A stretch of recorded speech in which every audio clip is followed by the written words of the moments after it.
not too long ago, I think there was a kind of conventional wisdom that the gender stuff was only affecting affluent, sort of upper middle class, educated, elite kids that didn't have anything better to do but sit around on the internet and obsess about themselves. But it's actually everywhere now. I mean, the foster care system is filled with this.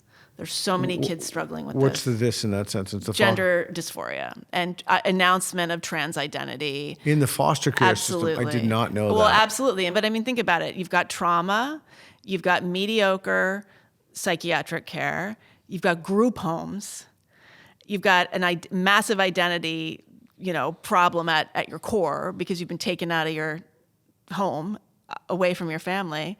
It's like the recipe for gender dysphoria. And a lot of the caseworkers now, depending on the state, have to err on the side of affirmation. That's like in the policies now. So anyway, but to answer your question, this issue is everywhere, affecting everybody on the ground. And that's why it's eclipsed climate change.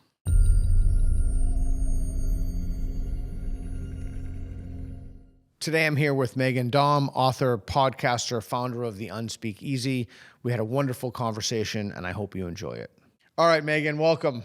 Thank you. Welcome. We're in LA. I want to talk about, let's jump right into it, The Unspeakeasy stuff you're doing. Tell me about that. I find it super interesting. Yeah, so The Unspeakeasy is it's an intellectual community for free-thinking women.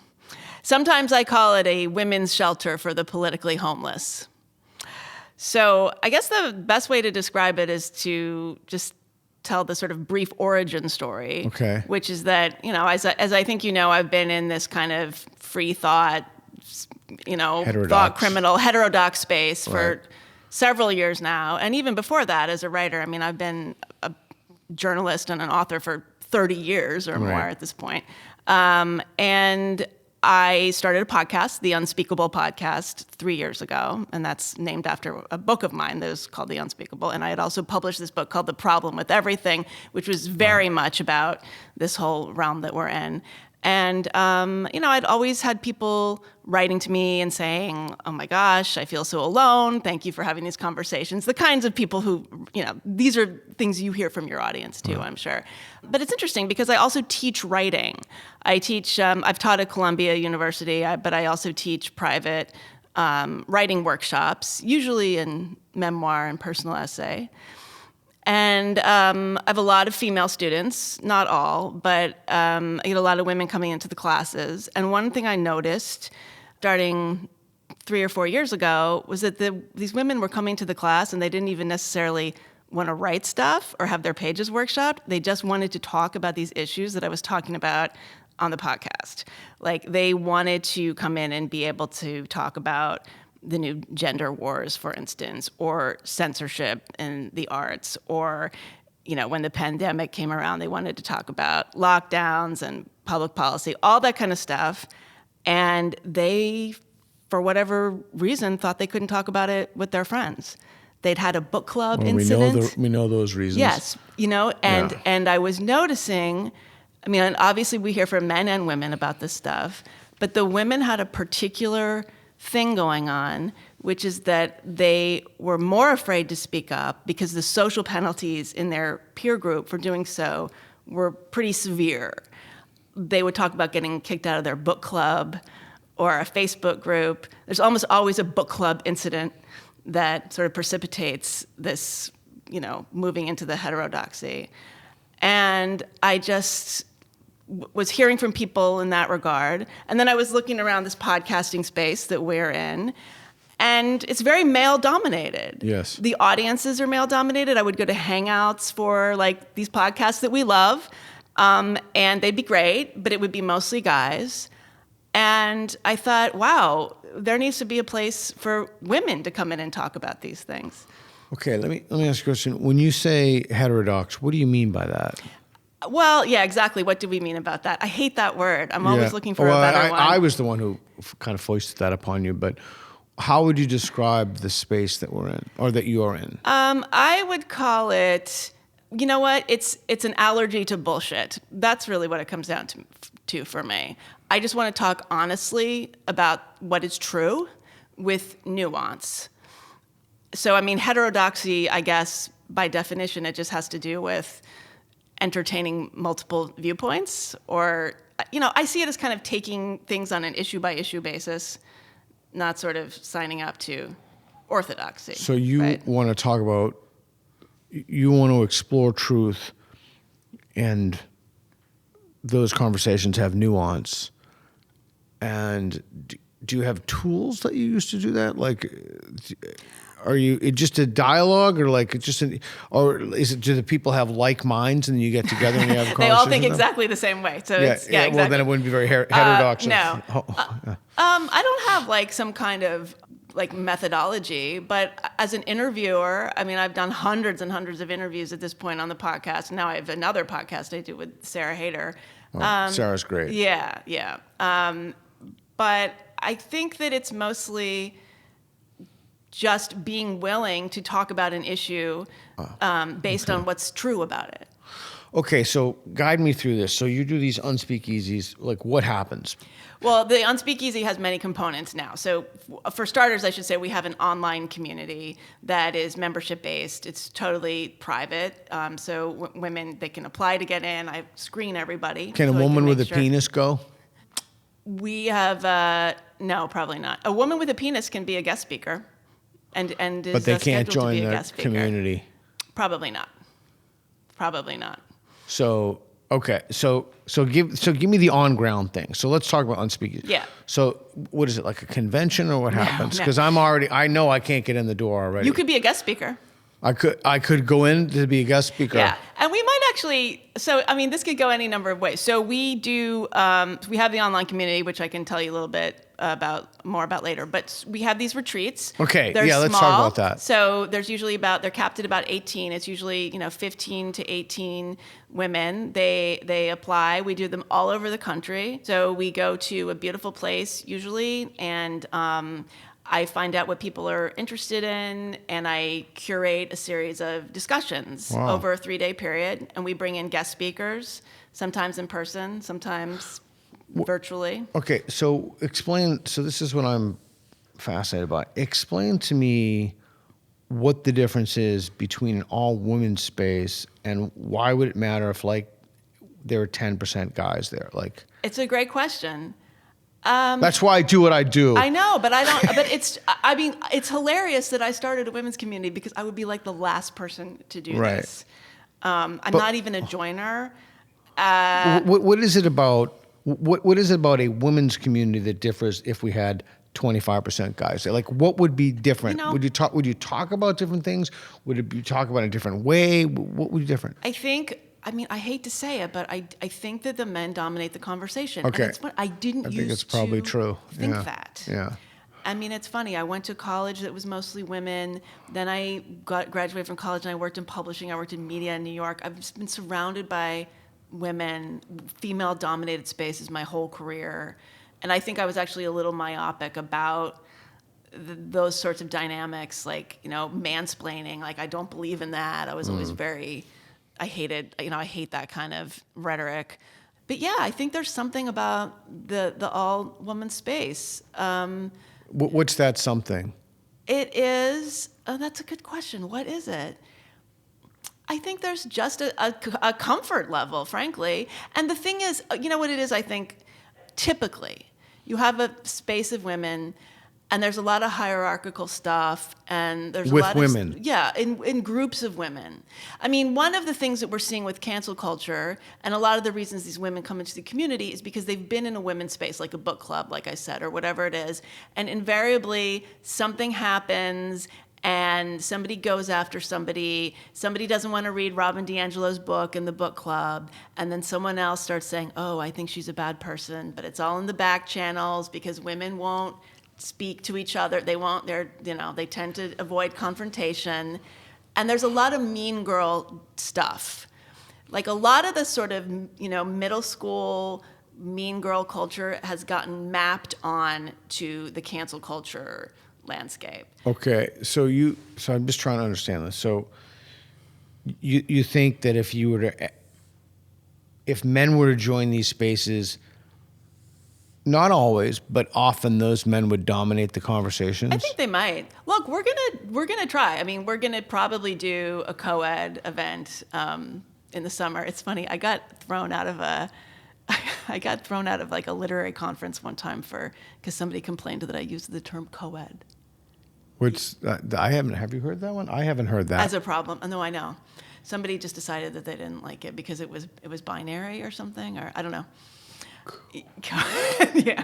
It's not. But anyway, okay. Yeah. So all right. We're gonna try it.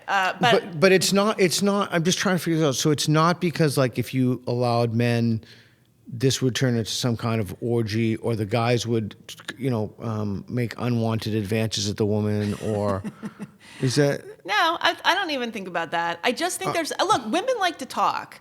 And here's the other thing, is I think that it's about talking and sort of chewing on ideas rather than solving things. Yeah. I mean, I want totally. to be clear that Totally. we have a series of discussions, and we'll talk about, 90 minutes we'll spend talking about censorship in the arts. And, by the way, we have women of all ages, all walks of life. I mean, we have members in the community in their 20s all the way up to their 80s. Do women talk about things in a different way than men?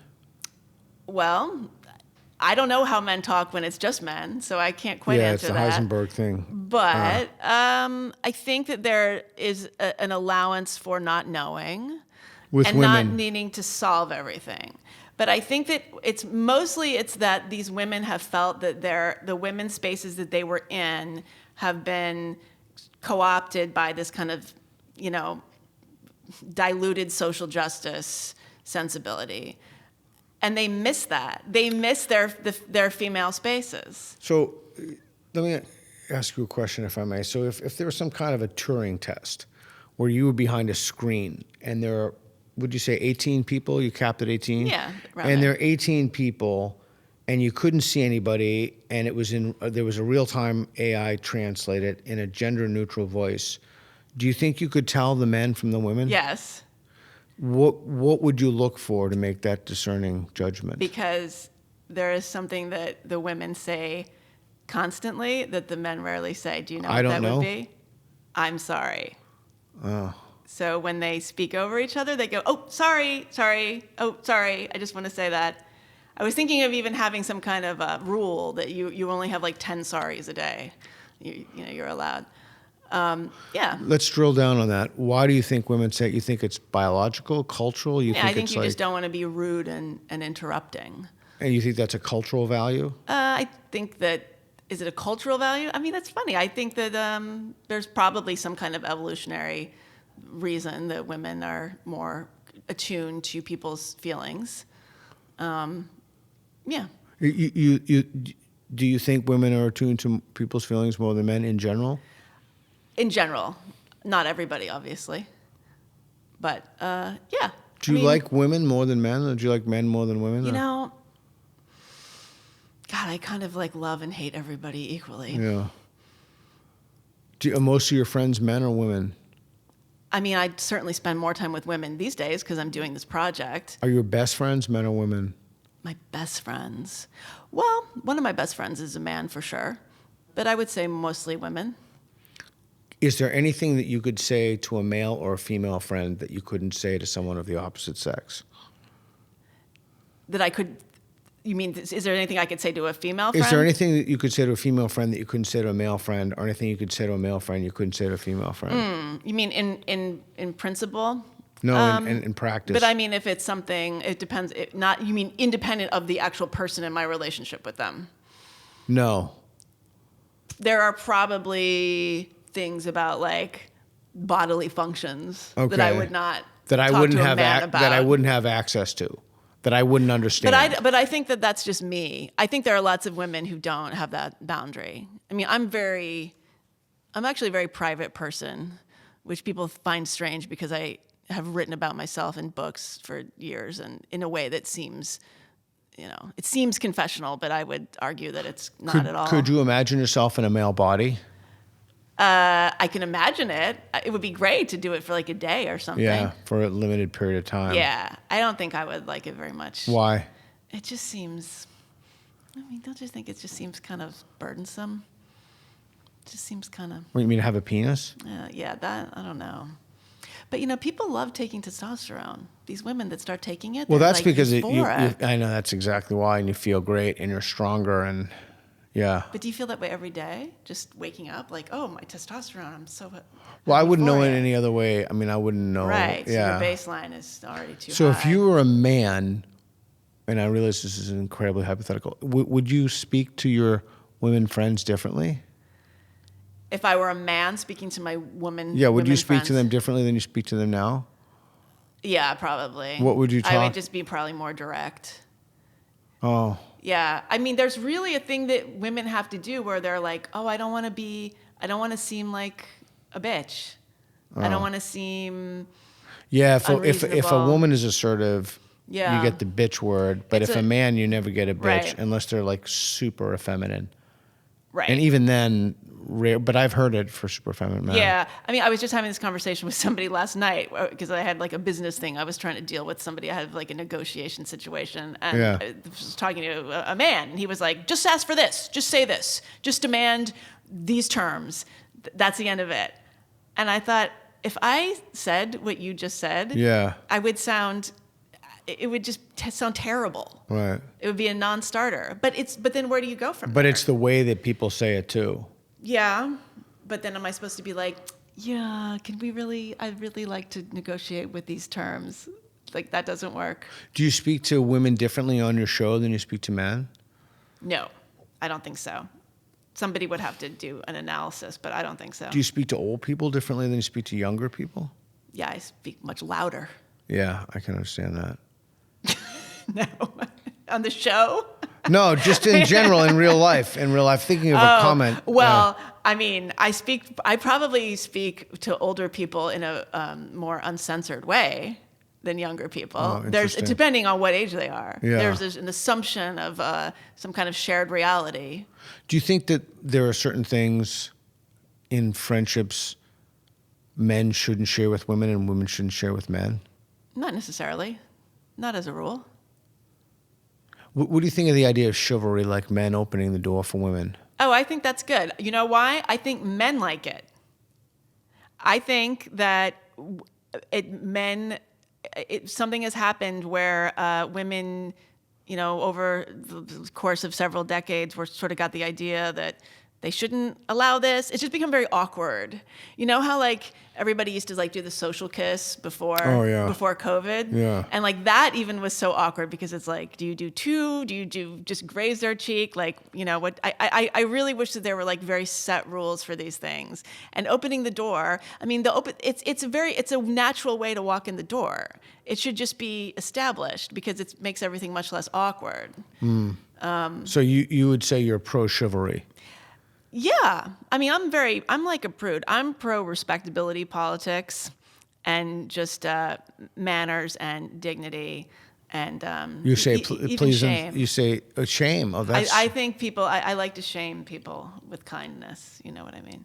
Explain that to me. Well, I just think if somebody's like, if I get a lot of hate mail. I've always gotten a lot of hate mail as in my career. Yeah. I was a newspaper columnist for 12 years on an opinion page, so I got hate mail constantly.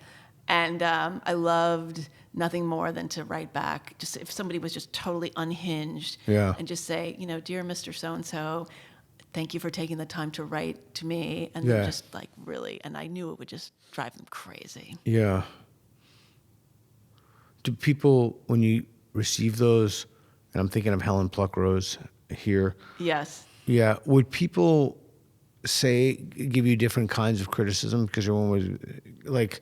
Because people with Helen, they comment about her weight or they say things that are like. But you almost people who are men who are overweight, you almost they never hear those criticisms. I mean, did you hear more of those? And I'm not saying you're overweight. Please don't make that inference.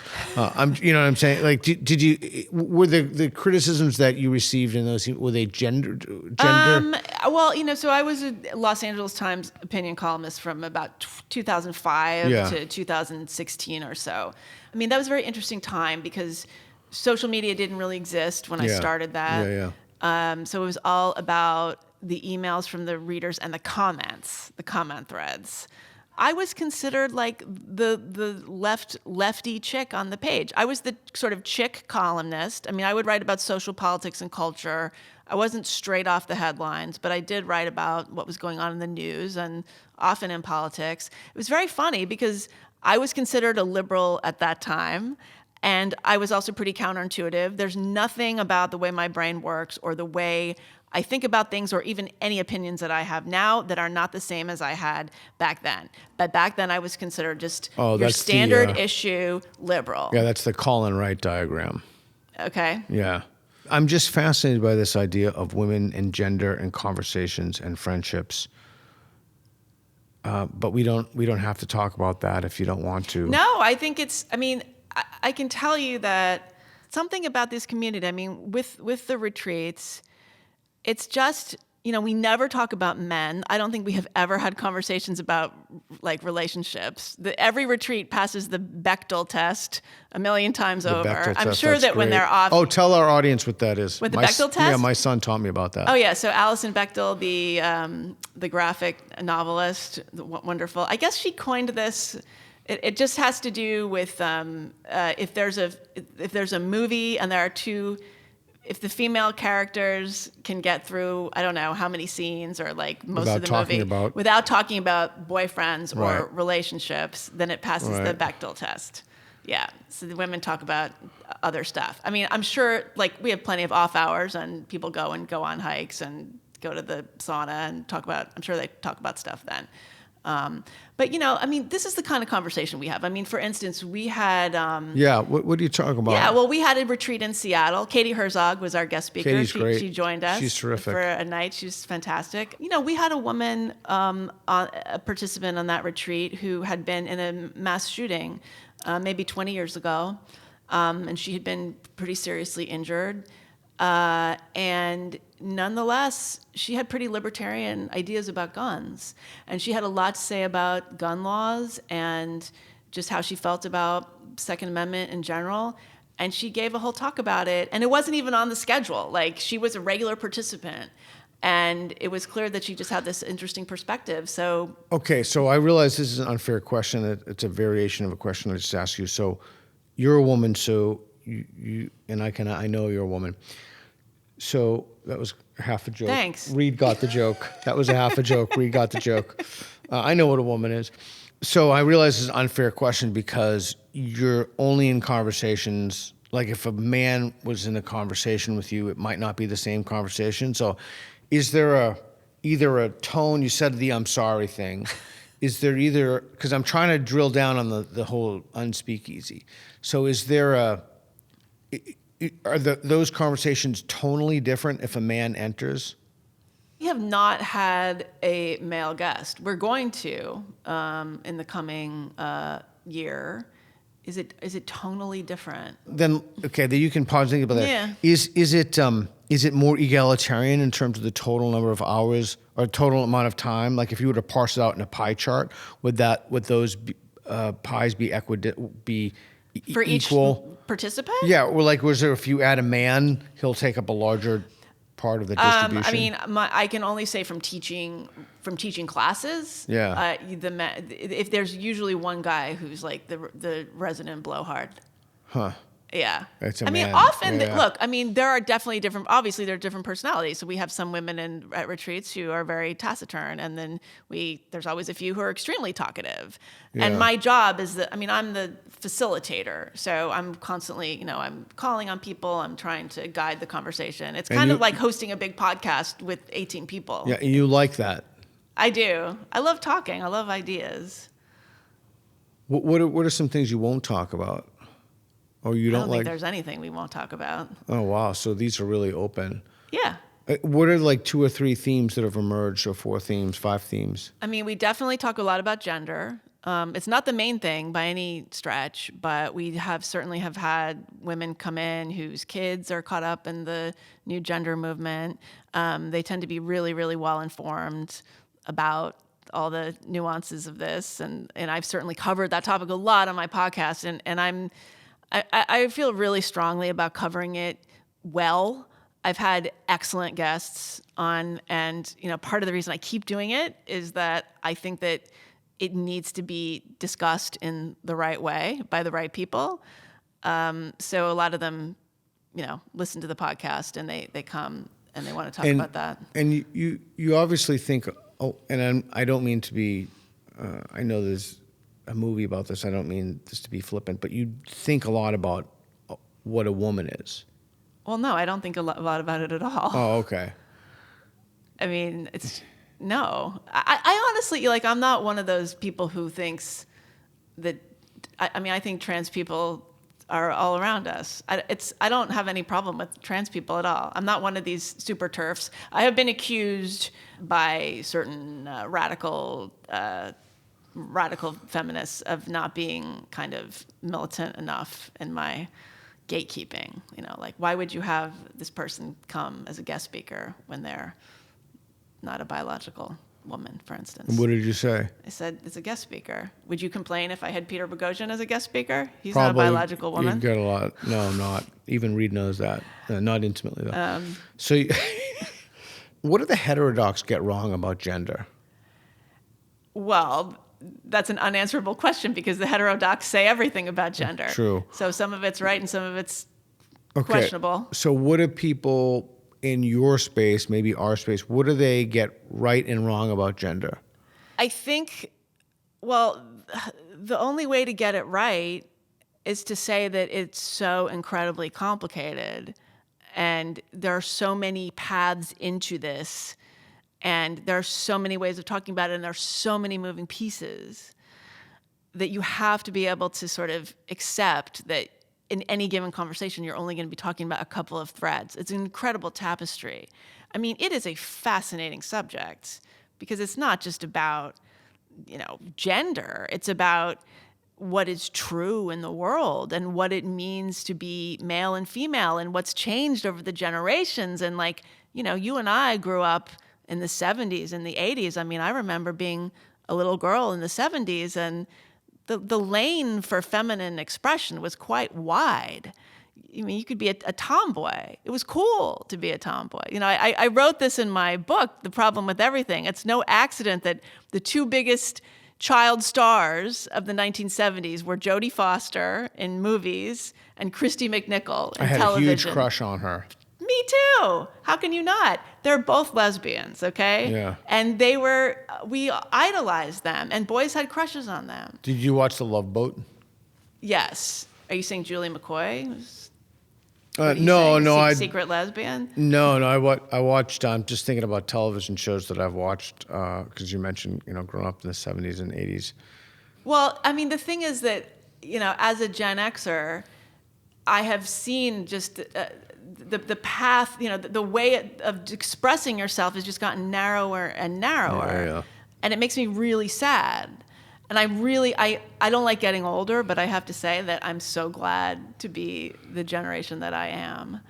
And so part of the gender movement is looking at what has changed. We had in the 90s, this was sort of the Disney princess thing came along. I mean, there's been a hyper feminization of the culture. So especially for girls. So you had the Disney princess era, and then you had the raunch, Girls Gone Wild era. I mean, and can you imagine coming of age during that? It'd be horrible. Of course you wouldn't want to be a girl. If you're like a Jodie Foster and you're growing up with Girls Gone Wild, it's going to make sense that you might think you're a boy. And then if people start telling you, well, maybe you are, that's where that goes.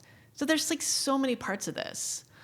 I just had Sasha Ayad on. She's fantastic. She was like my 5th guest ever. Helen Pluckrose was actually, I think, like my 3rd or 4th guest Helen's on the podcast. Great. I adore her. So 2 questions. Why do you think that there's a sudden interest in gender as opposed to or sex or race or any of the variants thereof, as opposed to something else like global climate change or any one of the homelessness or economic redistribution? Like, why? And do you think that hierarchical prioritization is morally justified? Well, it's a good distraction. I mean, it's easier to think about gender than to think about... I think it's far easier. Yeah. Well, also, it's far easier, but it's also affecting everybody. So climate change affects everybody. Yes, but it's not affecting you at your dinner table with your kid being in a real crisis. Yeah. And, not too long ago, I think there was a kind of conventional wisdom that the gender stuff was only affecting affluent, sort of upper middle class, educated, elite kids that didn't have anything better to do but sit around on the internet and obsess about themselves. But it's actually everywhere now. The foster care system is filled with this. There's so many kids struggling with What's the this in that sense? It's the gender dysphoria and announcement of trans identity. In the foster care absolutely. system? I did not know that. Well, absolutely. I was a CASA volunteer in the foster care system. I know My it dad pretty did well. that. He did that. Yeah. I loved it. That is an incredible world.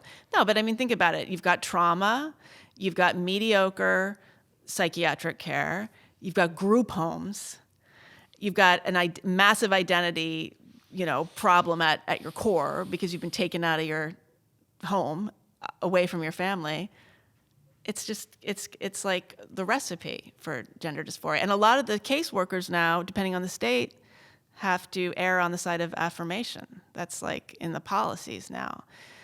So anyway, but to answer your question, this issue is everywhere, affecting everybody on the ground. And that's why it's eclipsed climate change. And the reason that you're interested in this, you're obviously a very smart person who's an exceptionally good writer, and you've chosen to pursue this as opposed to ending the war in Ukraine. Like literally a million other things. The reason you've chosen this one issue is fill in the blank. Well, it's not my one issue. Oh, okay. In fact, I wrote a book, The Problem with Everything, which was about these culture wars, and I didn't talk about trans at all. Partly because my publisher, it came out at the end of 2019. Okay. And, it was a discussion with the publisher. I actually took a lot of stuff out of the book because there was a feeling that...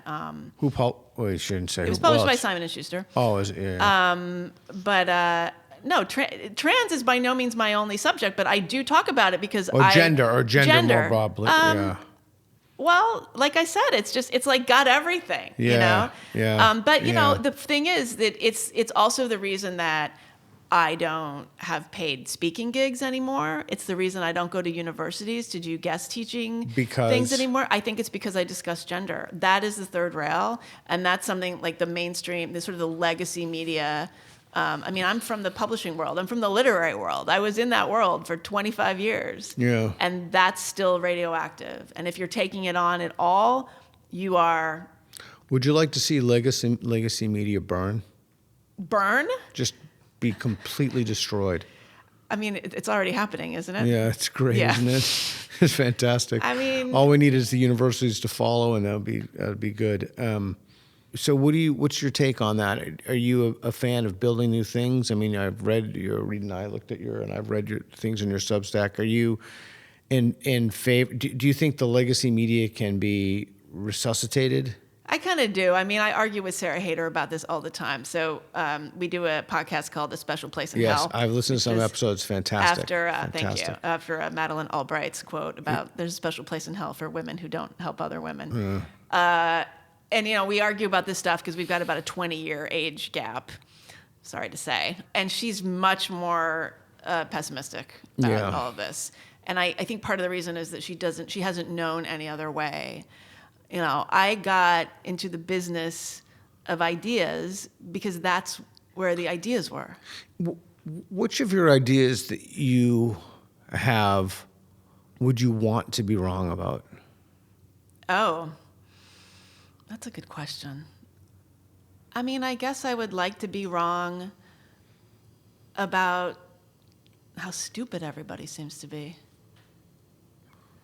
Sometimes, do you just ask yourself this question? Are they willfully ignoring the truth, or are they just too dumb? I'm laughing.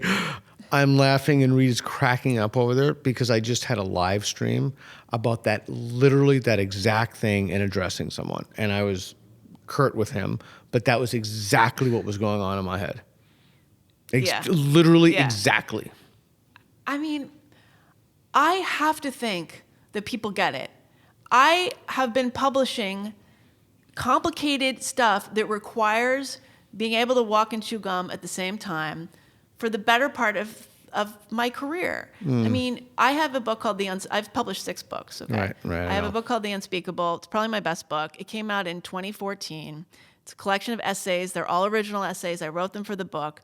There's really weird stuff in there, and stuff that you have to be able to shut your emotional, sentimental reaction brain off and actually take me on my own terms and take this in as a combination of art and ideas.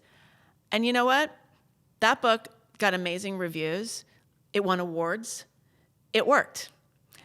And I remember when I was writing it, thinking, wow, there's stuff in here that like maybe some people aren't going to react to very well. Like, I wonder how this is going to go over. And when it was published, people liked it. Roxane Gay reviewed that book for the New York Times and gave it a favorable review. That's astonishing in to me. 2014. So let's go back to why there's either willful ignorance or maliciousness. So here's a speculation. Let me know how much credence you give to this. There's something so pernicious about this ideology that it not only rewrites the way that one views the world, it shuts off modes of disconfirmation in people. And the more sophisticated the person is, the more they generate unfalsifiable or radical disconfirmation hypotheses so that they can make sure that the belief is not dislodged as it falls under the umbrella of the ideology. Okay, that was more for myself, okay, because I was thinking that out.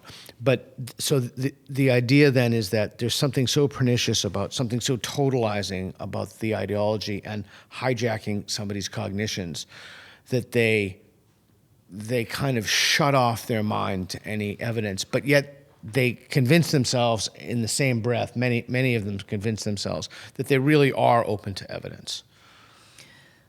Can you give an example? Yeah, I'll give you an example. Okay. Let's speak honestly about this. I just had a live stream with Pine Creek. Probably don't know who he is. And Doug, is his name Pine Creek? And there was a guy on there. So here's one example. No matter what I say, he's going to say that I mischaracterized his position. But I think that's the ideology speaking for him. Basically, I told him with total sincerity, I have receipts. For years, I've tried to invite myself on left-wing shows. I've invited left-wing people on, not 100, if you, depending on how far back you go. I'm realizing now I said 1,000, but it's, it's more than 1,000. It's probably closer to 10,000 people. Now there are exceptions to this. David Pakman is one exception, and I had forgotten that I did this, but Mark Lamont Hill, I don't know if you know who he is. There are exceptions to that, but I'm thinking about the idea that there's a problem with the left that these people simply will not talk to you. And when you present that idea to someone, they live in denial. Okay. When you say to them, you won't talk to me. Not you, because they're already not going to talk to me. But do you think that there's a problem on the left with not wanting to speak to people with whom they disagree? Obviously, yeah. But that's because they're not used to it. Okay. So you think it's the case. I know it's the case. Other people report it's the case. People on the left will even admit, not all of them, many people on the left admit. So why is it that when those data points, multiple independent data points from different individuals, and even people who have a beliefs with comport with those individuals, why is it that people will still say that's just not true? It's the algorithm. The emails got lost. You haven't, gone I guess, it's a cope, as they would say, right? Yeah. Because you have to tell yourself that it's somehow beyond your control. I don't know. I mean, it's sort of like there are ways that you have to just live in a certain amount of denial for anything just to get through the day. I mean, we all have our thing, right? That we have no choice but to have blinders on. What are your what are your things you have blinders about? Oh my gosh. A million things. Like, I'm going to die alone. I'm going to die under a bridge. I'm never going to get a toehold. I'm going to be a toehold. Yeah, I'm going to be struggling, I'm going to be hustling until I'm 85 years old. Oh, I thought you meant something else. I'm like, wow. What does that mean? Oh, is that a... No, I thought you meant you do jiu-jitsu and you were like bummed you can't get toeholds on people. Oh, I didn't even know that was a jiu-jitsu Yeah, term. it's a thing. Oh, okay. Yeah, it's hard to get out of those. Oh, okay. But anyway, Okay. So you're... So you're look at Reed over there. He's just so calm all the time. So you're afraid to die alone? Well, not really, because I'm more afraid to die surrounded by people I don't like. Yeah, I'm afraid to end up in a place. I think a lot about killing myself. Yeah, it's a function of age. I think a lot about killing myself it's too. It's great, isn't it?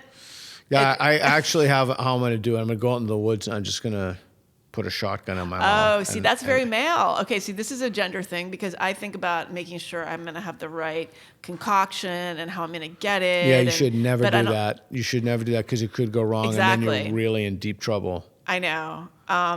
Did you read Lionel Shriver's novel about this very thing? Should we stare? Should we go? I have Lionel Shriver's coming on the podcast. It was that we had to cancel, but no, I haven't read it. She just visited us in the Unspeakeasy. She was really? an unspeaker in our online community the other day.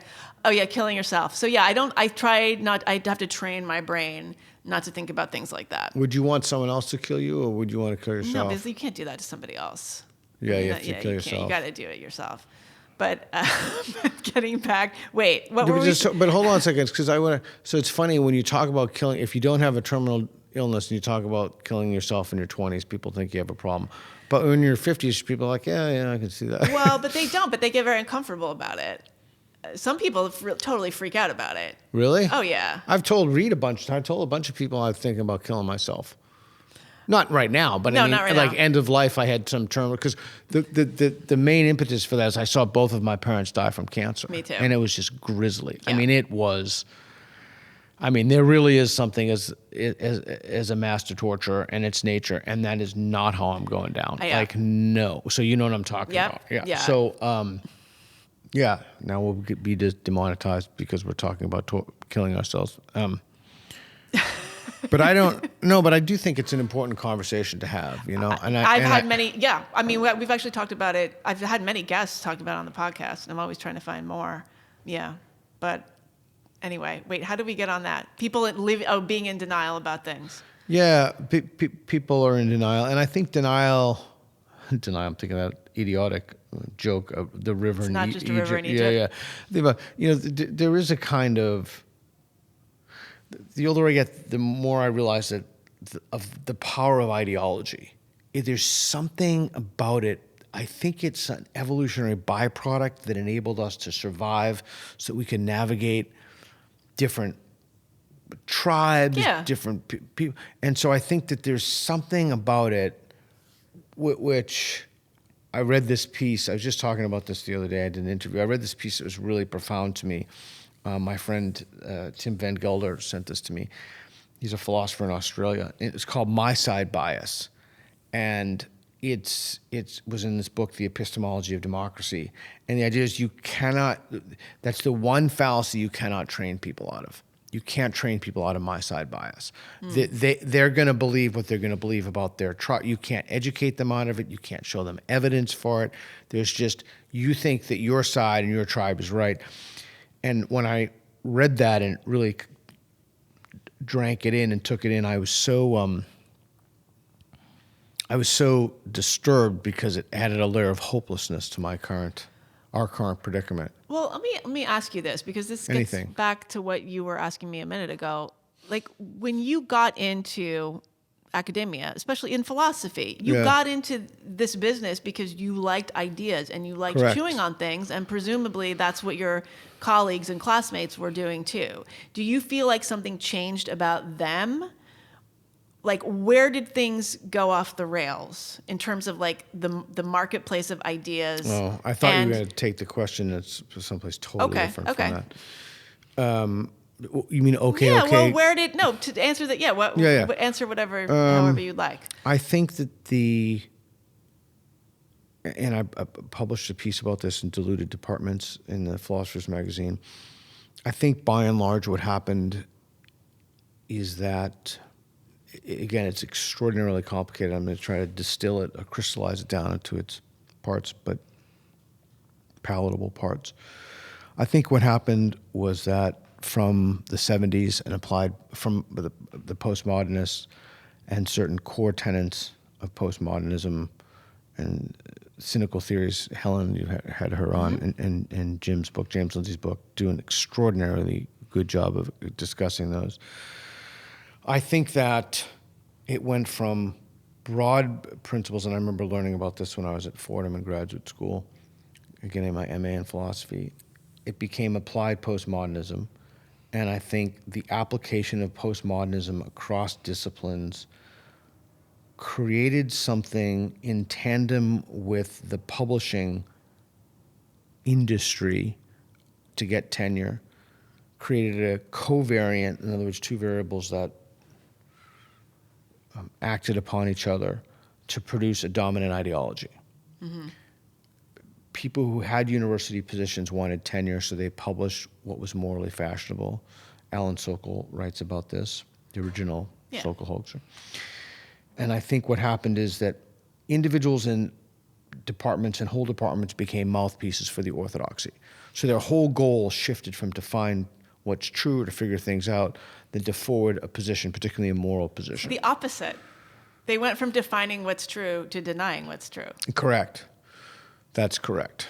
So they're no longer interested in... So how is it that the same people were able to pursue those two very different things? Or was it not the same people? Was it a different cohort that came along?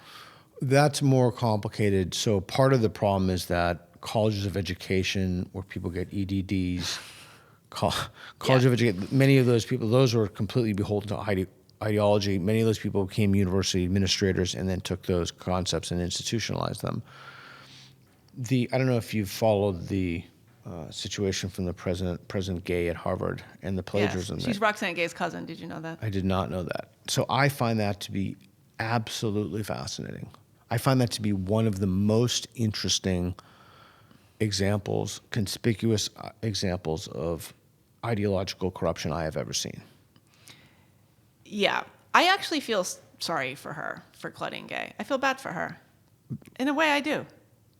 Why? Because she is a casualty of systemic racism, just not in the way that she thinks. She was DEI all the way up the ladder. She was put in a position as a figurehead, as a token. You know that she has 11 publications. Yeah, I know. I've been following all of this. Yeah. My extremely unpopular opinion is that she should not be terminated. She should just be made to stay there. I completely agree. Well, you tell me why. Because it's like they deserve each other. She and Harvard deserve each other. And removing her is just going to make a martyr of her. And even worse, it's going to make it seem like the institution has some legitimacy that they can correct their own mess. Yeah. So she should be kept there as a beacon to show that they're corrupt and that the system is unreformable and that their main service is to diversity, equity, and inclusion. I would absolutely, I think it's essential that she remain in her current position. In fact, if anything, she should be lauded with more prizes and given awards. No, I actually totally believe that. Mm-hmm. Or then there's the sort of, maybe this is Pollyanna, but maybe she is forced to stay there and then there is some sort of reckoning and she's just forced to rethink things. I mean, why is it's not she's as easy she's as, a plagiarist. Who cares what she rethinks? But don't you? Have you totally given up on the institutions? Like, you don't think that the donors are going to clamp down and there's going to be new? It's totally irrelevant. New what the generations donors of do. students who are like, no, we're not interested in this. It's totally irrelevant. I want to see the whole thing burn. And be replaced by what? Well, University of Austin for one thing. Okay, but not everybody Ralston can go College. to. Well, there will be other academic. Elon Musk, I just heard today, is opening a university and K-12 systems in Austin. Oh my gosh, Austin. Austin's How are they the going to place. fit all this? Austin's the place. Okay, but this brings me back to, I want to say something about publishing again. And I wasn't saying Roxane Gay favorably reviewed my book just to name drop or brag. I mean, the point is that it used to be that the people who became writers and the people who became editors and the people who cared about ideas were the intellectually curious people. That's not the case. Because do you ever have moments where you're like, what was I thinking? Like, why did I get into this business? What was I, like, a moron, or like what? No, was the I business duped? left me. I didn't leave the business. Right. But what I don't understand, I mean, yes, some of the people have left the business, new people have come up, that's true. But there are people who used to be one way, and now they are either completely the opposite way because somebody came down and possessed their brain, or they're lying. And which is it? Let me throw something out to you. So every single time you hire somebody on the basis of something other than merit, it makes it less likely that the thing that you hired them for will be accomplished either as successfully or as efficiently in some time frame. And so the inevitable consequence of having a non-merit-based, for example, diversity-based quota system in, I don't know, pilots, like for American Airlines, will be that planes will fall out of the sky. It will have to be, unless you want to make the argument that there should be whatever, I know nothing about federal aviation, but whatever test that someone has. I know a little bit about it, actually. So whatever test someone has to pass doesn't actually qualify them for the event. A lot. Okay. So I'm going to get back to the plane thing. The other thing is, like, if you think about it in terms of surgery, something like a brain surgery or something. Or I actually had a buddy of mine, I mean to freak you out by this, but I actually had a buddy of mine who's a brain surgeon. He was telling me, he's like, yeah, like everybody thinks this is so sophisticated. It's really not. You're basically taking an ice cream scoop and you're going in there and just hoping for the best. I'm like, holy shit, I hope I never have brain surgery. It's not brain surgery. Yeah, right. So anyway, so you either believe, so go back to the diversity thing. Every time you hire someone on the basis of something other than merit, you increase the likelihood of them succeeding in a surgery. So people are more likely to die. Okay, now, if you ask people this, if you say, listen, somebody who advocates this position, diversity-based hiring, if you say, listen, are you willing to go to a brain surgeon who was hired under diversity initiatives? They will say yes. However, if you ask them, are you willing to send your son or your daughter to a brain surgeon? And you have to ask those questions in succession because that teases out what they believe, right? Because if you just ask them one, they wouldn't do it. They will say, if they say yes, my response to that is, I don't believe you because I'm a parent and I know exactly what I would do to save my kid's life. I don't believe it that they would go themselves. Do you? Whether or not they would go themselves is less relevant to me than what they actually believe. Okay. And what they actually believe is about their kids. Yeah. They would no parent in the universe, literally nobody would do that. But yet they would wish that upon other people's children. They would wish that upon other people's children when they fly in planes. They would wish that on other people's children when they put out fires and fire people. This is why the liberal elite has much more conservative family values than a lot of others, and they are happy to not practice what they preach. So going back to what you said, so there's either, you didn't use the word hypocrisy, there's either kind of, they're either lying or they are really virtue signaling in the extreme, or what they think is saying, I'm so virtuous, I want this, I don't believe. Or they genuinely mean it, like Heather McDonald told me. What they don't understand is the degree of difference. They don't understand the degree of difference between various groups, by and large, in the population, and that's broken down by what no one wants to talk about, what we broadly consider to be race. So one of those factors has to be operative. And I would much prefer, I'm a big fan of honesty. I would much prefer if the president of MIT and Harvard and Penn just said, you know what, I just don't like Jews. I just don't like the way they look. They're whatever. I just don't like them. Like if they went before Congress I'd be like, wow, that's an honest person. Well, that's why people like Trump. Yeah, like that's someone I can trust. Like that person says they don't like Jews. I mean, that's that deranged belief, but at least that's person, as opposed to what they did, and then saying we value free speech. Okay, these are the worst kinds of people. Yeah. These are the lowest, and the fact that these people are in charge of elite institutions, I would argue to you, it is far worse that those people are in charge of our elite organizations than it is that people who are explicit in their hatred of Jews would be in there. Oh, yeah, of course. Of course. I mean, this is why people like Donald Trump, because he just says it. I get it. Yeah. So you're hopeless. Okay. Are you hopeful? I mean, what do you think? So I'm. It's not that I'm hopeless about legacy institutions. It's that I'm actively working to destroy them. I totally want, particularly the wellspring of the madness, which is academia.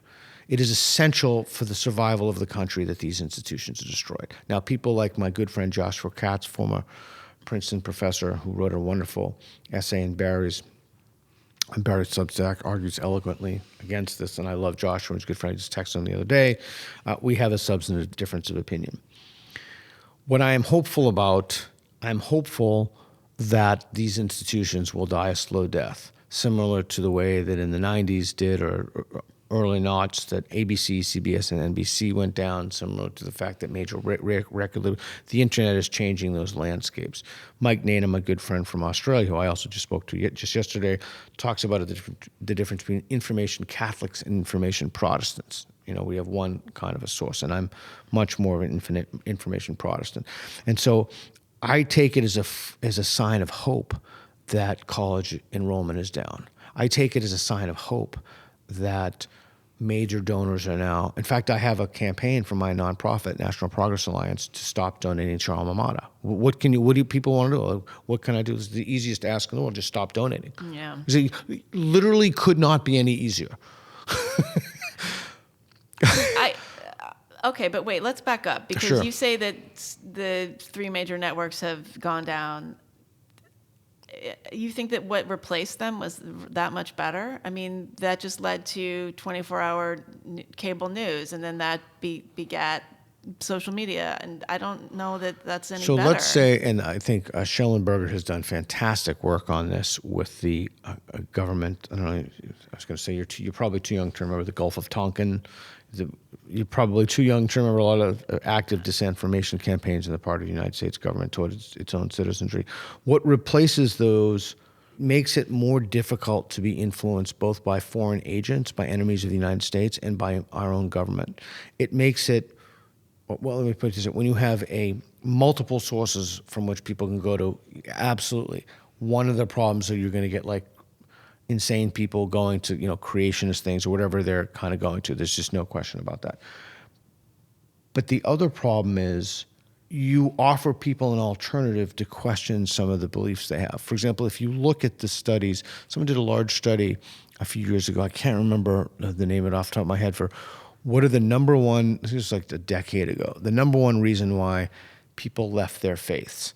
And the researchers were Christian, and they were expecting it to be the four horsemen, Dennett, Dawkins, etc., Harris, Hitchens. But it wasn't. The overwhelming majority of people left because of the internet. They just read alternative views. They read alternative opinions. They, listened to podcasts like Pine Creek or what have you.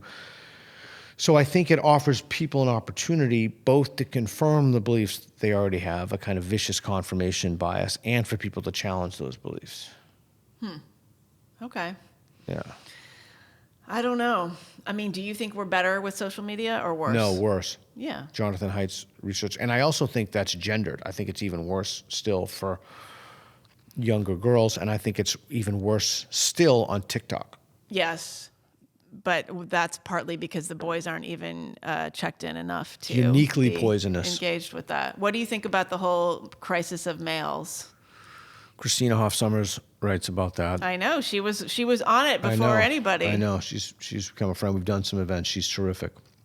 She's fun to drink with too. I think that I am worried about boys. I'm worried about these narratives of toxic masculinity. I do believe in chivalry, and I do believe that there are innate biological differences between men and women.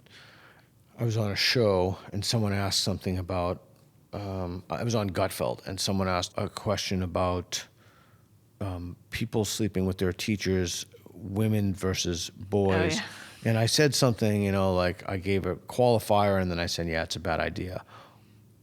That wasn't the venue for it, but when you look at data for it, it shows universally young women are harmed by it, but young men are not.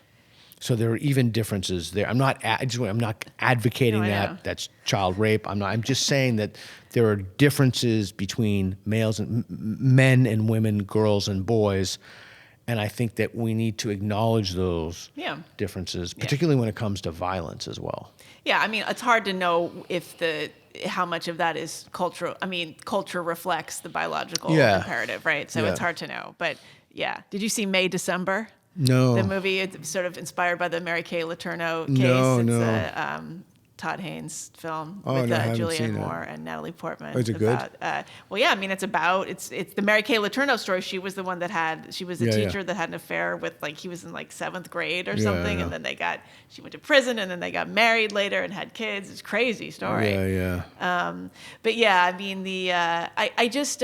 I mean, I wonder if you have thoughts about the fact that people are not, getting together. There's a mating crisis. There's now a population crisis. I find that fascinating. I find that totally fascinating. People are having less and less sex, which I find interesting, younger people in particular. Yeah. Why do you think that is? I think that I think there's a whole bunch of reasons. They're probably afraid. They can't make an approach. I mean, they've been on screens. I mean, I wrote about this a lot. I mean, I think a lot of the campus sexual assault, Me Too stuff, partly was coming about because people were so screen-based that when it comes to an in-person situation, they don't know how to negotiate it. That's one reason for sure. Yeah, there's nothing more. They look at their screens. They don't approach men in particular. Don't approach women. Yeah, and they don't know how to say no. They don't know how to finesse an in-person encounter. They get nervous to finesse. Right. It's funny when a good-looking guy does that. It's very different from when a guy is not good. Like when a non-good-looking guy or just a bad flirt, people call him like a potential rapist or a creep. But if a creeper, yeah. But I also think there are other things about, and there are reasons why males don't approach females. I mean, I am utterly paranoid about it at this point.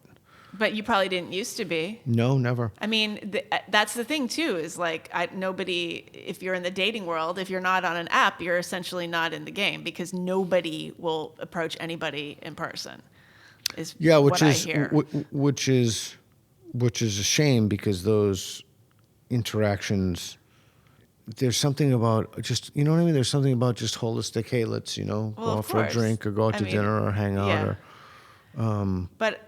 I mean, what do you think about the fact that these girls are sailing past the boys? I mean, the majority of high school valedictorians are girls, and then they are going to college, much higher rates. We hear about this hypergamy. What do you think about that? Or do you think that women are going to have to adjust their expectations, marry down, quote unquote? Well, there's a lot there. Well. My audience always tells me I talk too much and give my own beliefs too much. But what do you? I asked you. I know, but what do you tell me what you think about it, and then I'll just. I think this is fascinating. I mean, I'm kind of I never wanted kids. I call myself a personal antinatalist and a sort of public pronatalist. I mean, it's funny because I published a whole book about choosing not to have children. I got 16 writers to write essays about how they came to this choice. It's called Selfish, Shallow, and Self-Absorbed. As recently as 2015, I was running around assuming that there was overpopulation. It's only been in the last few years that this has kind of taken, the mainstream has kind of gotten the idea that Paul Ehrlich was wrong, right? There's no population bomb. So I am really interested in sort of how this how this new information intersects with this trad movement and what girls are being told about their fertility. I mean, Sarah Haider, who's about 31, will say that nobody ever told her that women's fertility goes down as they age. I mean, I find that unbelievable because when I was growing up, it was like TikTok, ladies. That was all you ever heard. So I do think that there's going to have to be some kind of relitigation of the parts of the sexual revolution that said everybody needs to go out and get a corporate job. It's so they can be fulfilled, and family is for losers. That was certainly a message that some people got. And you think you're better off that you didn't have kids? I personally am, but I'm an outlier. I mean, I'm not representative of anything, really. I mean, there are certainly people who don't want to have kids, and I don't think they should be pressured to have them. I mean, really what it should be is that people who want to have kids should be helped in having more of them. Like, forget about the people who don't want to have kids. There's no point in trying to convince them to have kids. The worst thing you can do for a child is to bring it into the world when you don't want to be a parent. I mean, I have a lot to say about this, actually. I hate child-free. I hate that term. I hate that as a movement. It's not an identity category. I think that people who choose not to have kids have had really bad PR for a long time. It's like, it's so taboo to say, oh, this just isn't for me, that people run around saying, oh, I would rather go on expensive vacations than have kids. Like, calling parents breeders, that kind of thing. So, don't try to convince people to have kids if they don't want them, but people should be able to have larger families. That should be the emphasis. So I'll give you my opinion. I think that Earth is tremendously overpopulated. Okay. Oh, good. I'm glad to hear that, because I've been and I think we'd be far better off if we leveled out at around 500 million people. Okay. Max. Oh, 500 million. Yeah. Or a billion would be. But what about? But that's a separate conversation, I suppose. But what all these people say about that? The economy's in a tank. There's going to be no Social Security. It's just total nonsense. Oh, really? Well, look. I mean, I have to get you the data. I mean, parts of that are obviously not nonsense, but there's. And you're right, the Paul Ehrlich stuff, and I wrote about this in the last book. I'm aware of the criticisms of that, and when I was a kid, everybody was thinking that the Earth was going to be, Yeah. Did you ever watch the old Star Trek? Remember the episode where they were on the ship and all the? Did you ever watch that? I know. I did not watch Star Trek. But so you mentioned something before that I'm interested in. So what do you mean by so when you mentioned identity, like what are your identities? Like, I find that so interesting. What are my identities? Yeah, like I can't remember the exact phrase you used, but something like an identity concern, I think maybe. Oh, well, yes, because kids that get caught up in the gender. Yeah, what stuff. do you consider to be like? Do you even like? I don't really think that way. No, I don't really think about it. I mean, I'm really interested in class and sort of trappings of social class. I mean, because just the nature of the way my parents were, and there's they're kind of social class identity anxiety. What's your social class? I'm like very much X class. What does that mean? The Paul Fussell category. I don't know. Paul Fussell's book Class. It's the classic. I think it's from 1982. It's this great little. He was a social psychologist, some kind of social scientist. Paul Fussell. I know the name, but nothing else. Beautiful little book about the different classes, and if you have a TV in your living room, that signifies certain things. But I didn't know. Yeah. So what class are you? Well, so my parents were. So X class is if you're kind of like in the creative class and you're sort of elite, but you don't have any money. That's what I am. Oh, you're the X class. Yeah, you probably are too. I am. I don't know. What class do you think I'm in? I have no idea, but you seem like you're the same. I feel like academics or creative people or media people tend to be, hang on around in elite circles, but don't actually have money. Yeah, that'd be me. Very elite circles, no money. Yeah. So my identity would be just sort of like. I'm kind of fascinated by the trappings of I'm very interested in seeing if people are faking it. I'm my bullshit detector is extremely attuned, probably to my detriment. Attuned to what? I just think people perform all the time, but I probably think they're performing even when they're not. Yeah, there's a great book, Goffman's Presentation of Self in Everyday Life. Yeah, that's fantastic. I read that book twice. And I read that in college. Wow, that's exactly. Yeah. Yeah, I don't know. I think so. The idea is that you only think about your identity if you're not in a power group. If you're in the dominant group, you don't think about it. That's one of the applied postmodern legacies. But so we covered sex a little bit. We covered gender.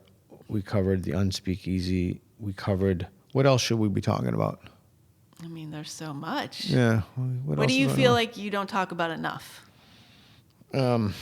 Well, I love food, eating. I mean, I love eating. I feel I never talk about food enough, although Reed's probably sick of hearing me talk about food. I hang out with Reed all the time.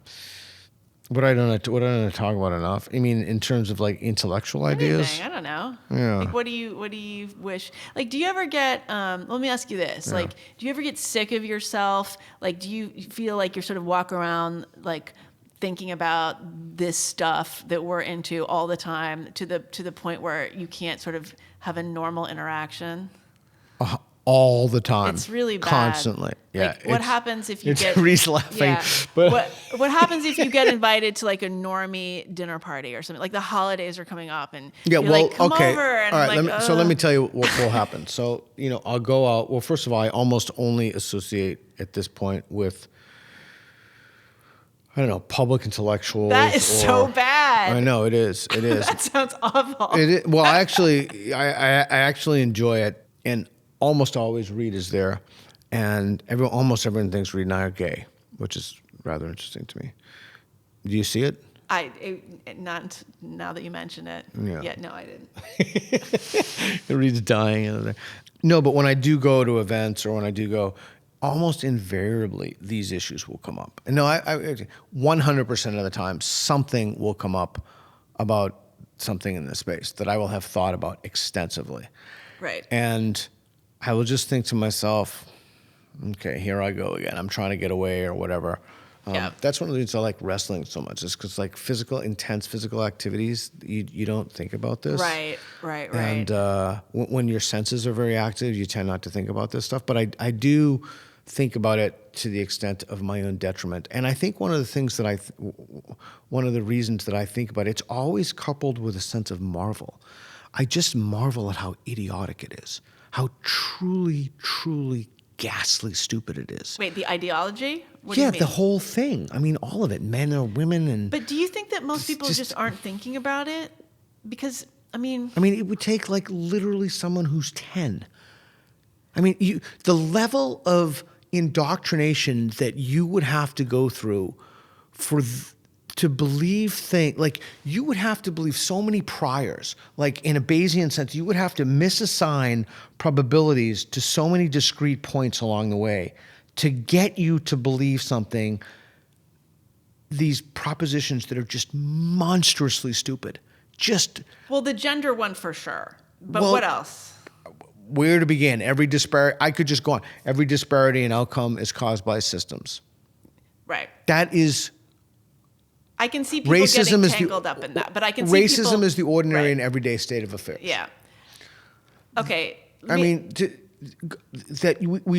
people should transition under 18, and then their distress will go away. Yeah, well, because they confuse it with gay. Okay, and they think but that's the other thing. It's like, so it's not like there's some vague thing or maybe a specific thing that we've never thought about or tried that's like something given to us by an artificial general intelligence, like if we just follow this formula maybe, and it has excellent predictive capacity and it's been right in all these other arenas, and like he's like, no, it's just idiotic. The whole thing is just fucking stupid. And I just cannot stop marveling at how it has overtaken the society. Yeah. I just cannot stop marveling at how the president of Harvard still is in that position or even got there in the first place. I cannot stop marveling at how the same people screaming about systemic discrimination are themselves discriminating against Asian Americans. I cannot start marveling at it is so monstrously fucking idiotic that I cannot believe. You know what I feel like?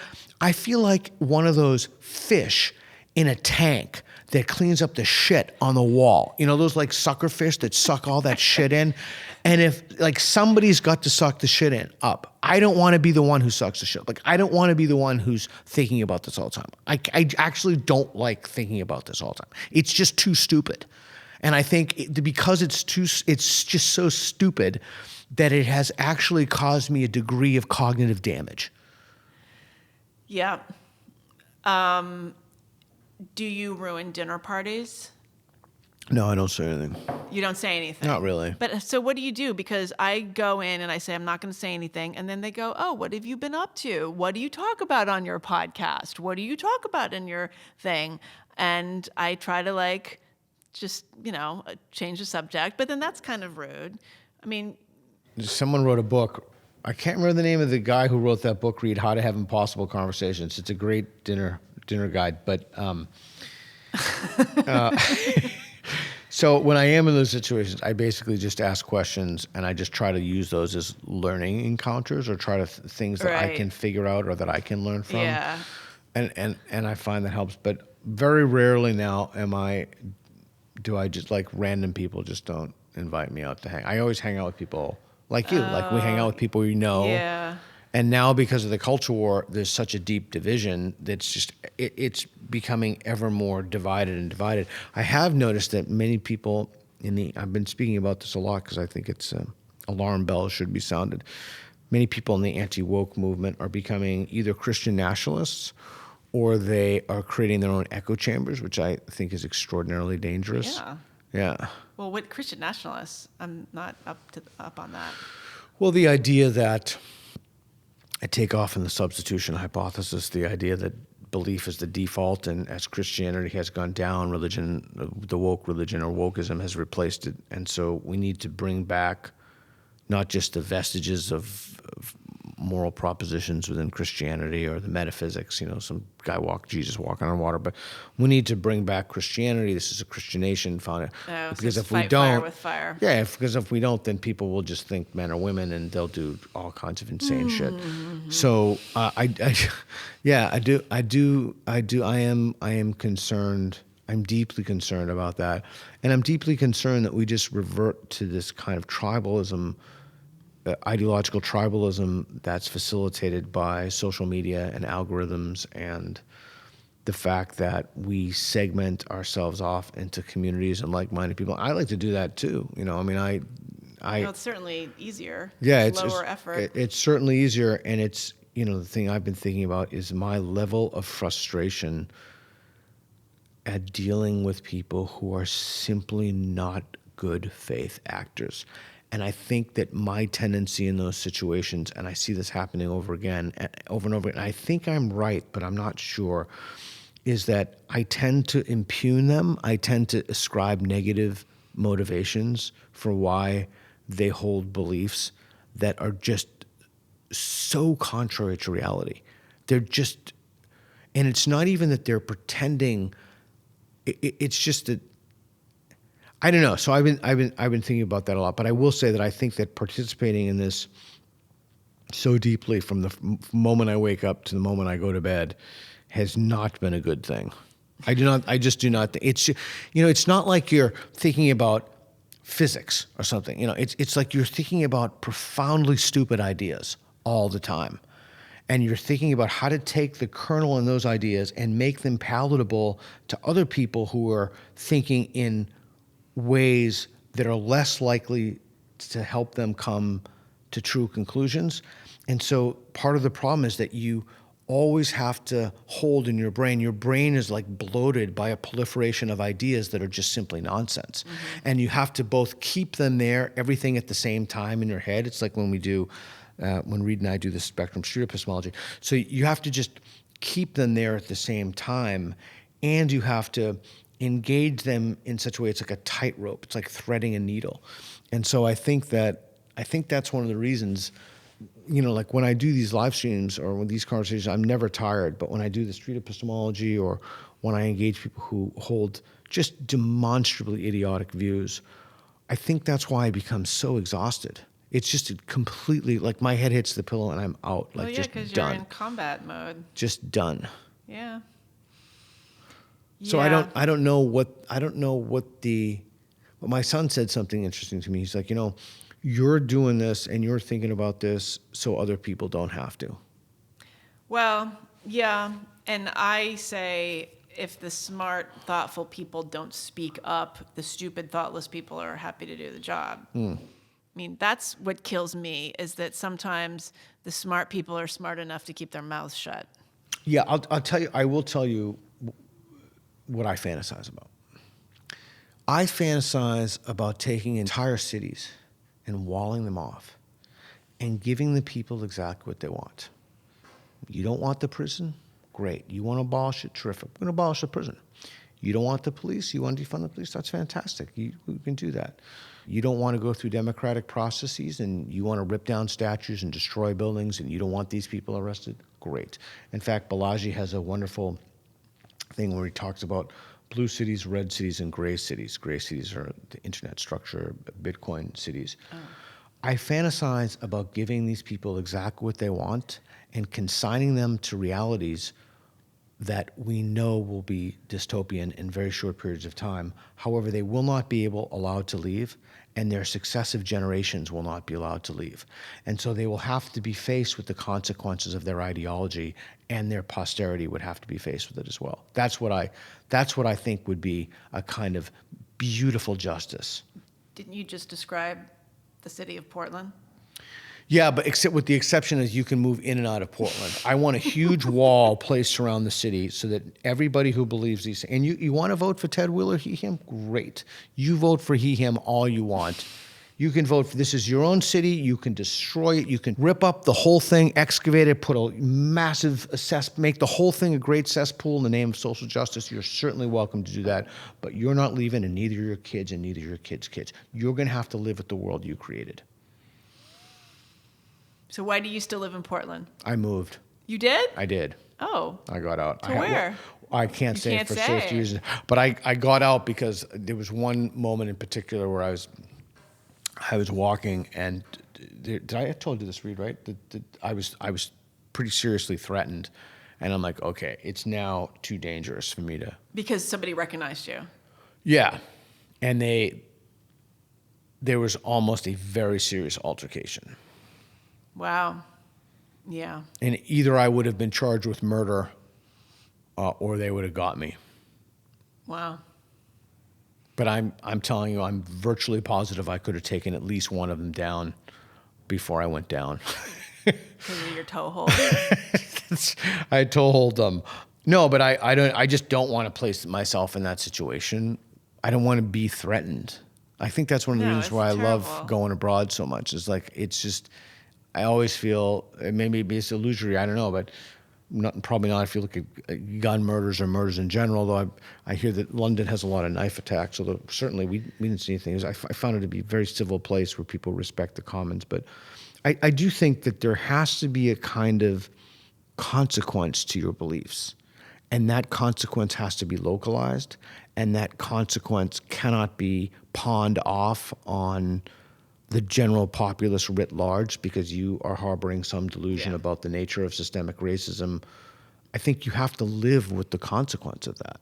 And I think we've created a system now in which it's just too, that's why if you look at where Portland's losing people, California, the whole state of California, and we know exactly where they're moving. They're moving to Texas and Florida. We know that. That's what the data shows. And then you look at murder rates in various cities, and I often wonder, like, is this the kind of society? Are people voting in certain ways because they want to construct these societies? It's like they actually think it's a good thing that you put, in the Walmart or what have you, that you can't go or that people defecate. And a good friend of mine said to me that they believe that tent camping is a good thing because it shows that capitalism is inherently problematic. So they don't want to clean up the tent. Yeah. They don't want to solve the problem because it's a marker for, and so they have an ideologically vested interest in keeping the place is a giant cesspool. Yeah, I'm always amazed at the number of people who think that people are stealing the stuff from CVS because they actually need it. Right. Like, no, they're stealing it and then they're going and selling it down the street. Yeah. I mean, the number of people just sort of, their beliefs operate on a purely academic level. It's theoretical. They live in a theoretical world. Ted Wheeler has personal security. Yeah. Joanne Hardesty, I believe, has. Yeah, I mean, these luxury beliefs. Yeah, I had him on the show. He's great. He's visiting us in the Unspeakeasy. Oh, he's fantastic. Rob Henderson is a very sincere guy. So let me ask you a question. So you asked me, what do you wish you talked about more? Yeah, that's a better way to phrase it. What do you wish you talked about more? I talk about whatever I want. So that's pretty good. Yeah, because I don't have to write for mainstream media anymore. You know what? I wish people would talk more honestly about adoption. I wish people would, because I did this volunteer work in the foster care system, I think people romanticize adoption. I mean, Sarah and I talk about this a lot Right. on the podcast, because all this sort of pronatalism stuff, and then people say, well, why don't you just adopt? That's very naive. I think people don't understand how complicated a lot of this stuff is. I was a CASA volunteer several years ago now here in Los Angeles, and before I went into that world, I was very naive. I just thought, oh, isn't it great? These kids get taken out of these terrible homes and they go live with nice, educated people, and everything's better. And Is that because you downplay the role of genetics? I just didn't think about it. I just thought, well, I had just very basic ideas about this. And I mean, there were cases. I mean, I obviously can't talk about the cases I was on, but I mean, there were cases where the biological family of the child is just shockingly dysfunctional. Like, I mean, there were deaths had happened in the family, people were in prison, and still that family was probably a better place for that kid than the alternative. I'm going to throw a total curveball at you. So something that's been resident in my head for a long time. I won a small grant to do a study that used the Socratic method as a tool of intervention for diabetics in a clinic. And I remember one individual, she's losing her eyesight. She has type 2 diabetes. She's morbidly obese. She's concerned about her daughter, deeply concerned. She has one young child. And then she said, I know what I should be eating, but it was Snickers. Yeah, but I just love Snickers. I love to eat Snickers. And I was so fascinated by that. Like, I was so fascinated by the idea that, was it that she valued eating Snickers more than her own eyesight and being with her child? Like having the child, so she was either divorced or separated, but she was alone. It was just her and her child. I don't remember the conditions, and I'm thinking when you're talking about the foster home and the kids, and you said you just didn't think about it, which was surprising to me. Is it so? Is it, and if this bridge isn't clear, let me know. Is it that? Explain to me what it was that you weren't thinking about in terms of adoption in the foster care system. Well, so I guess there was a time, and I've written about this. In my marriage, we really struggled over this issue of whether or not to have kids, and I really did not want to do it. And I actually became a volunteer in foster care system partly as a way, because I really feel like if you're not going to have kids, like you have a lot of extra time because there's this huge thing that you're not doing. And so it's nice to sort of give back in some other way.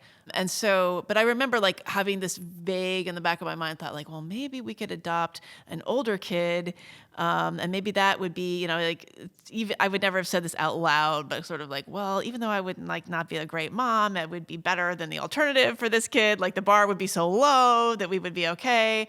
And, what I realized is that if you're going to adopt an older child out of the foster care system, that is an entirely different kind of job than being a parent of your biological child. That is a specialized kind of role.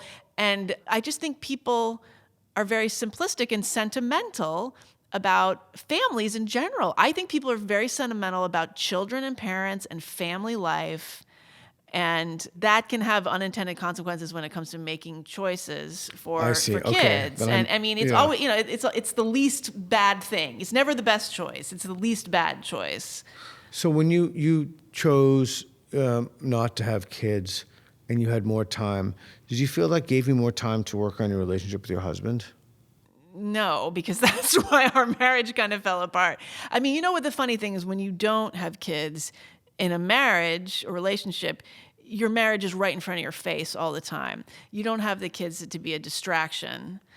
You don't have this other thing that you're working on. So if there are problems in your marriage, it's right up, it's right in front of you all the time. Oh, and you didn't have like something to talk like, oh, I see. I mean, you just, you're not focusing, you don't have a project. Right, you don't have the children as your project. So whatever the sort of like the contours of your relationship are just like right pressed against your nose all the time. Oh, that's super interesting. I like the way that you conceptualize that about the contours of the relationship. And so, yeah, I mean, these things are very different. I think people lack imagination about what their lives can be. I mean, I think that's a lot of the thing with people having kids. I think people have kids when they don't want to do it because they lack the imagination to see that there's a lot of ways to be in the world. if you could rewind and go back, would you want to have kids? No, not at all. I love not having kids. I actively love it. Like people say, oh, nobody ever got out of bed in the morning and said, I'm so glad I don't have kids. I do. I feel like I got away with something. It's like getting away with murder. But I also feel really strongly that if you're not going to have kids, you should do something. You should really think about how you're contributing to the world. What value are you providing? So you don't think that having kids is kind of a necessary feature of the human experience? No, it's the default. It's the default. I mean, there are definitely things that I am missing in life. There's a huge thing that I'm not doing, and that's true. But for whatever reason, the way I'm wired, I think that's best for me. Yeah, but yeah. I'm a minority. Most people are not like this. So, I don't mean to Oh, no, pry. please. I'm just trying to figure this out. So, We'll figure it all out right here. If you were, well, I might figure it out, some of it out for myself. But so if you were to be with someone, and I don't know your relationship status, and they had younger kids, would that be? If they had younger kids? Yeah. I mean, I've been in relationships. I was, when I was in my early 30s, I was in a relationship with somebody who had younger kids. And it was, that was interesting because I was very good friends with this person's ex-wife. And it kind of was like a takes a village situation. I mean, that was unusual. Everybody got along. And look, I think that kids should grow up in a world where they see adults that are not people's parents. I think it's important for kids to see that there's a lot of ways to be in the world. There's a lot of ways to be a mature, compassionate, caring person. Yeah. I mean, a lot of kids grow up in the suburbs, and every single adult is someone's mom or dad. All right, I'll throw a curveball at you. So if you were with someone you're really into him, and you date your guys, right? Yeah. Yes. Yeah. I just checking. I mean, not since Okay. English major. Okay. Well, that's. I did major in English at Vassar. At Vassar. Okay. Well, there you go. But so if you're really into someone, and then he said, I'm having doubts, I might be a woman, I might be trapped in the wrong body, would that be a deal breaker to you? Yes. I would be impressed that this person got that far with me. I would say, nothing of my work. Yeah. I happen to have Marshall McLuhan right here. Yeah. Well, what if they dated you? And they subsequently told you they did it because they thought you could help them provide a little clarity with their own identity crisis. I would send them a very large invoice. Okay, that's fair enough. But that would be a deal breaker for you. Yeah, I don't want somebody. That's a chaotic person. Yeah. I don't like drama. Yeah. I really no. No, I hate drama.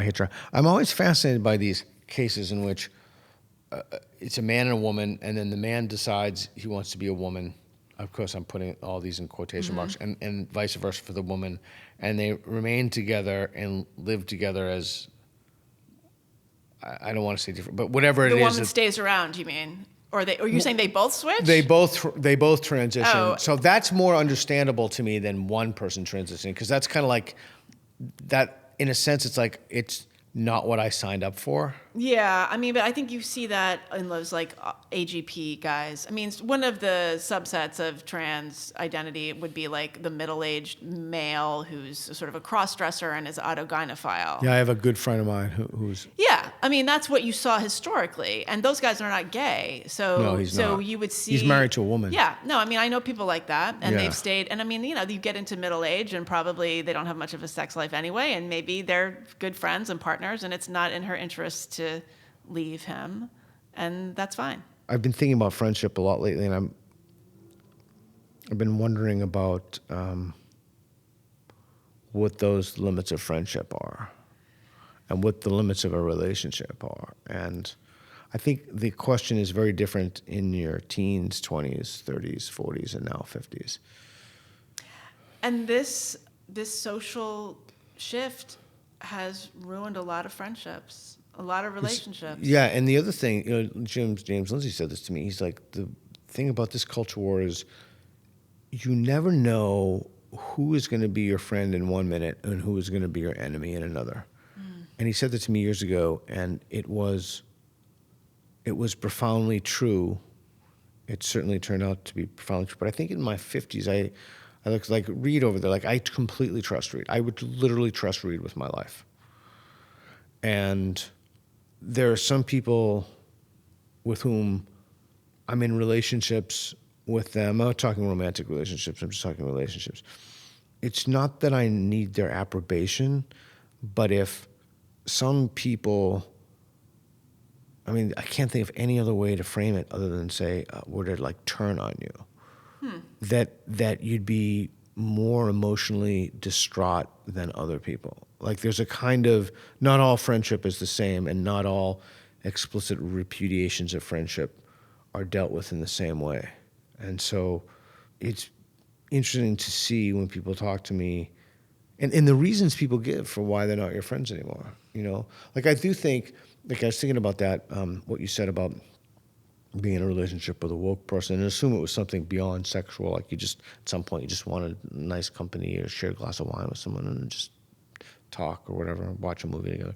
If the relationship ended because of something other than that, and that reason was not contaminated by the woke mind virus, to me, either it would signal some kind of incommensurability among the partners, or frankly, it would signal to me that it was on me. Like, there was something in the way that I behaved or that I attempted to navigate the relationship that was flawed, and then I need to fix that. Okay. Yeah. But I do think about friendships. Like, I think a lot about why people stay friends, why people remain friends, what makes a friendship profound, what makes a friendship feel like a betrayal, how there are different types of friends. I know. I mean, it is, again, it's just. Have you lost friendships? Yeah. Oh, yeah. Because of this? Mm-hmm. Did they tell you you're on the wrong side of history? Mm-hmm. Yeah. Sometimes. I mean, often it's more just like you're not really. I mean, there's definitely there's a few examples where it's clear what happened, but often it's just sort of drifting away, and you're not really sure. And see, those aren't lost though, right? Because if you got it together with again, you just pick up for right where you were. Maybe it's. I mean, it's sort of like, why did she have to go and do this? It's sort of like, why did she have to be like doing. This? Yeah. And, or but the thing is, it's a little bit silly to complain about, because the fact is I have more friends now. I mean, you come into a huge community, and every day somebody's coming and saying sotto voce, oh, I appreciate what you're doing. I just can't say it. I mean, the Unspeakeasy community is off the record. There's every single thing we do on a retreat. We have no social media, no phones are out, nothing. See, I ever. like that. No phones There's are out. none of this. We are not Instagramming. Everything is totally off the record. See, I love that. That's huge, and it's huge. And in the online community, I mean, I vet everybody who's in there. Nothing we do is searchable. It's built on a platform, that's totally private. That's so important. I love it. And that's, again, I think that, like, you asked at the beginning, why is this a women's only space? Yeah. I think it's because we have all lost friendships, but these women, it's not even that they're frustrated, they're heartbroken.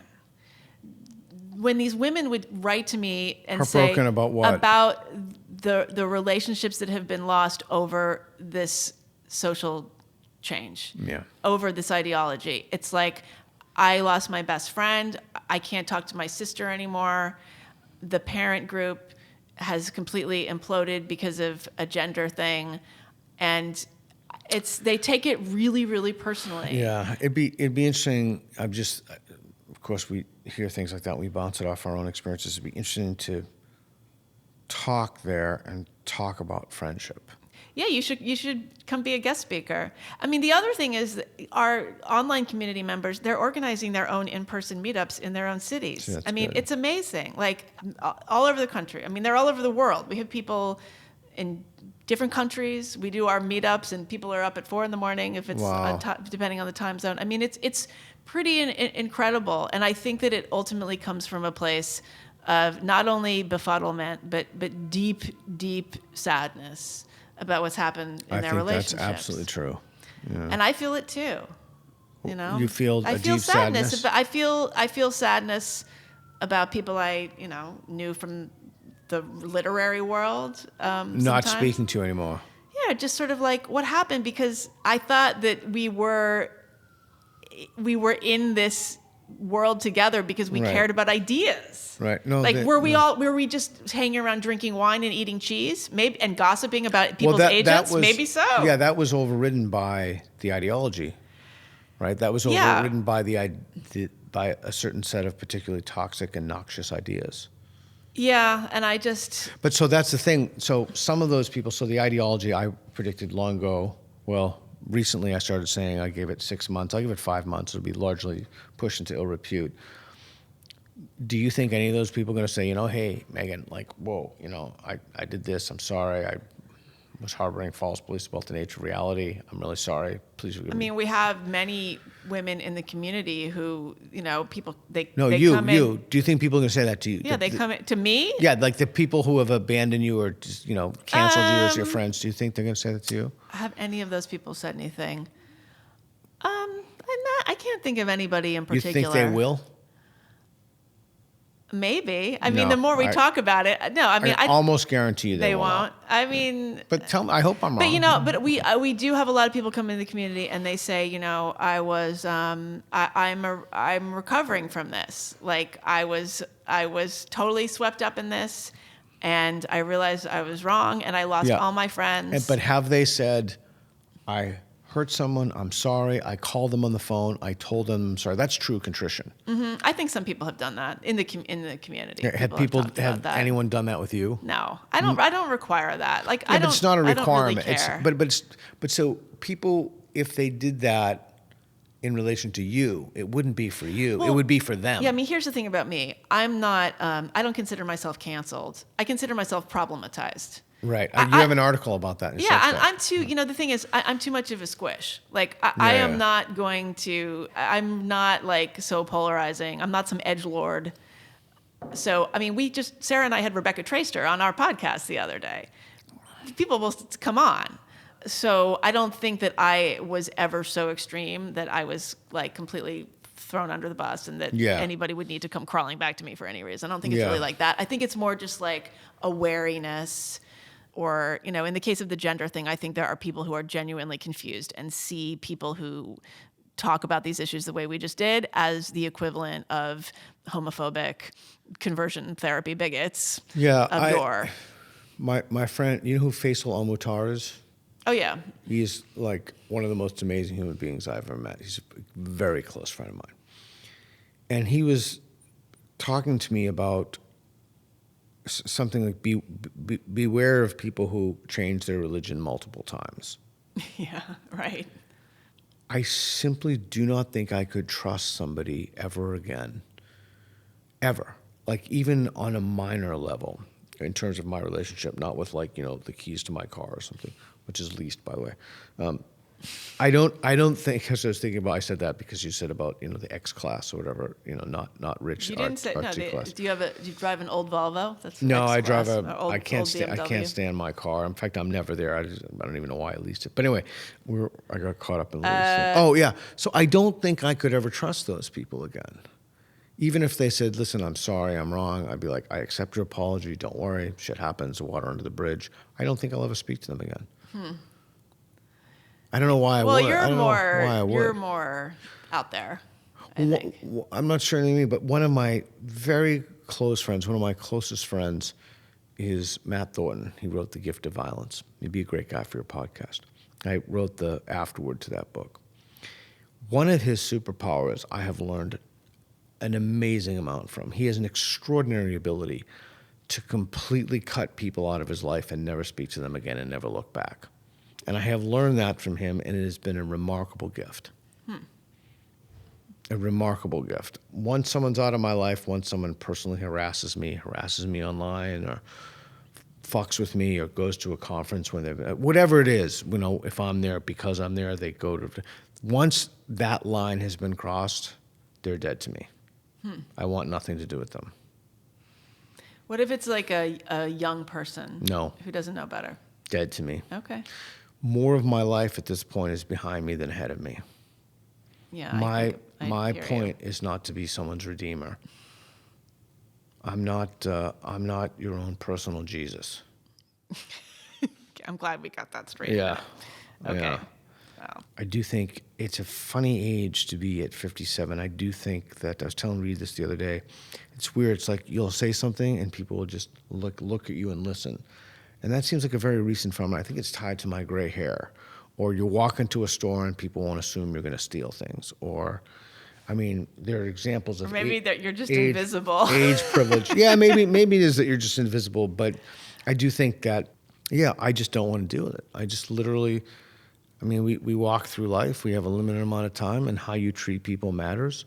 And if you treated someone poorly and you're sorry, that's great. No problem. Shit happens.